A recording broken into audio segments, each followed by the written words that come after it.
Hey now, what is up everybody?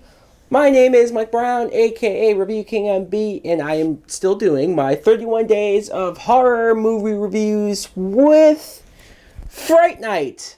Yes, Fright Night is a 1985 horror film that was written and directed by Tom Holland. No, not our current and youngest Spider-Man. There was a director named Tom Holland.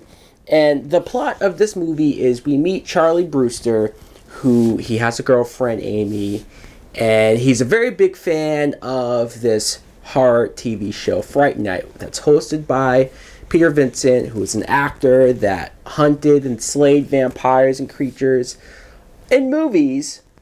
But it just so happens that a new neighbor has moved in, and this neighbor, Charlie, has every reason to think that this guy, Jerry, is a vampire.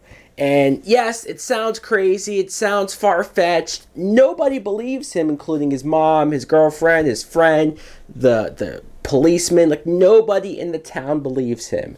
So he's desperate. He tries everything he can to not only stop Jerry, but get the help of his favorite TV host, Sir Peter Vincent. Now, what I think of Fright Night is, I love this movie. I do.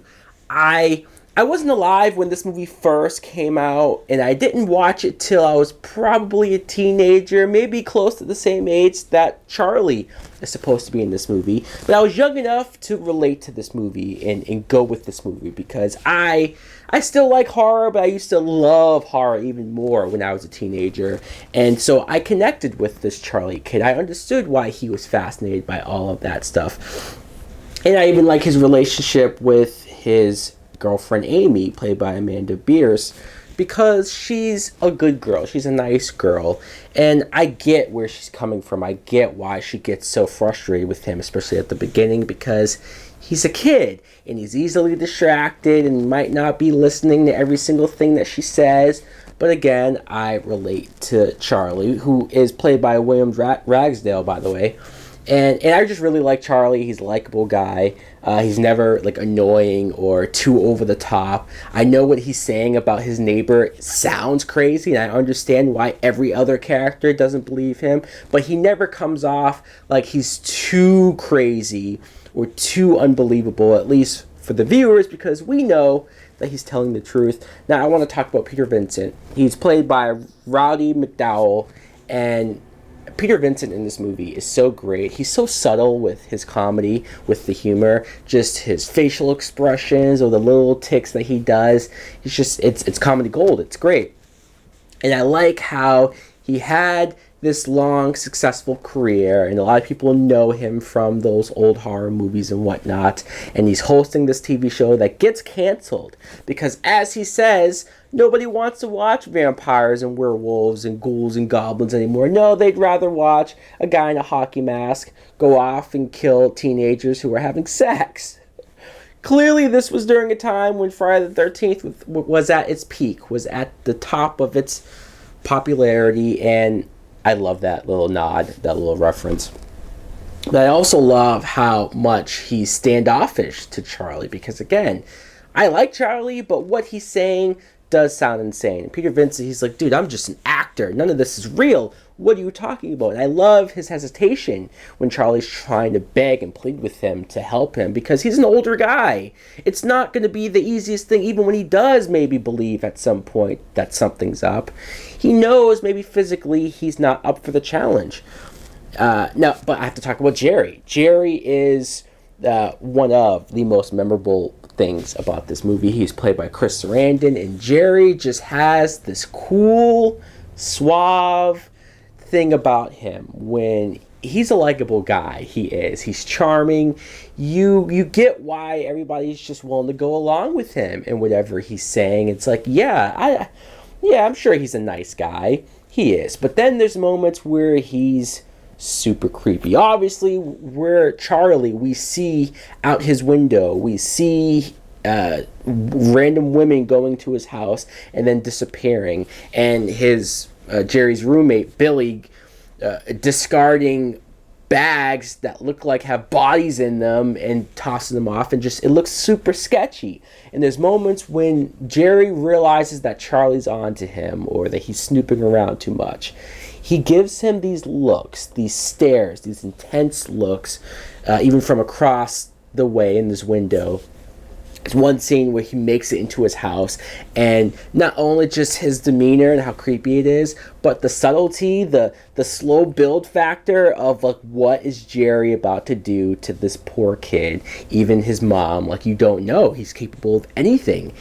And not only that, the music is what really sets the tone, especially in those scenes. The music is by Brad Fiedel, who it's very. There's something about, especially Jerry's theme, whenever he shows up, and it's kind of like a romantic type theme, but it also is scary in some ways. It sets the tone and the atmosphere perfectly. I should also mention Evil Ed, who is kind of Charlie's best friend, right? But like, they're not, like, Ed doesn't treat him the best. He's kind of a dick to him. At first, he might even come off as annoying, but there's a couple of moments with Ed where you do feel bad for this kid, where you do kind of relate to him.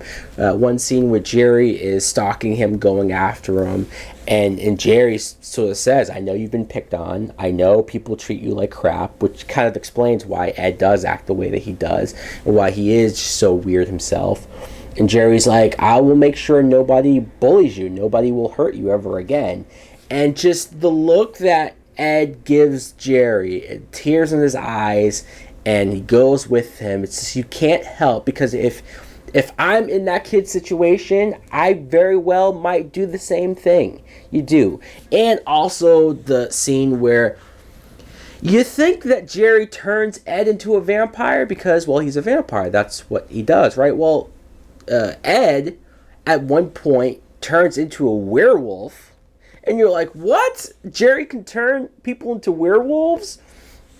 I don't understand it. Maybe Jerry's just that powerful, but the scene where he does get the stake through him and he is a full werewolf guy, and the slow transformation to him becoming Ed again. First of all, the practical effects look amazing, especially for 85, and I'm sure the low budget that this had. I love it. There's nothing like practical effects, just seeing something physically in front of you and the slow deterioration of it, I thought was great. And that's another scene where you feel bad for this kid. He is a teenager.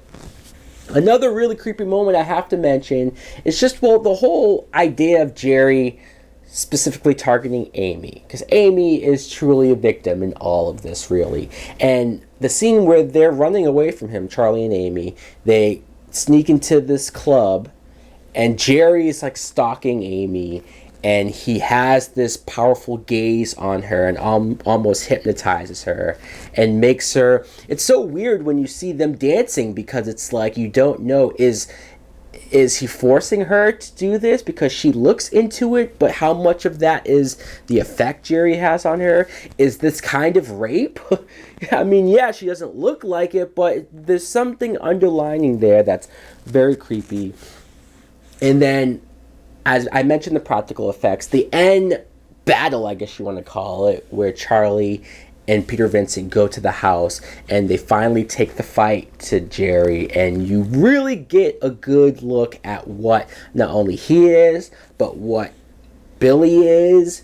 And it becomes like a house of horrors because there's no way out, and then Amy's a vampire, and it's so crazy, so much effects going on. It's almost like they saved the budget that they had for that end, and all hell breaks loose. I really enjoy this film. I also really enjoy this premise, just something as simple as a teenager having a vampire next door and what that can turn into. Obviously, there's some influence there from like Hitchcock and whatnot, but I think this movie makes it its own. I think it's a fun movie. The song at the end credits, Fright Night, like that's such an 80s fun song, and that's what I like about this movie. It's fun, it's creepy, it's scary at times. It's really the perfect 80s horror movie. So guys, let me know in the comments below if you've seen the original Fright Night. What do you think of it? Thanks for watching. Like, comment, subscribe. Later! Please won't you save my Fire's on fire. Sometimes you need a little peace at home. I'm tired, so wired.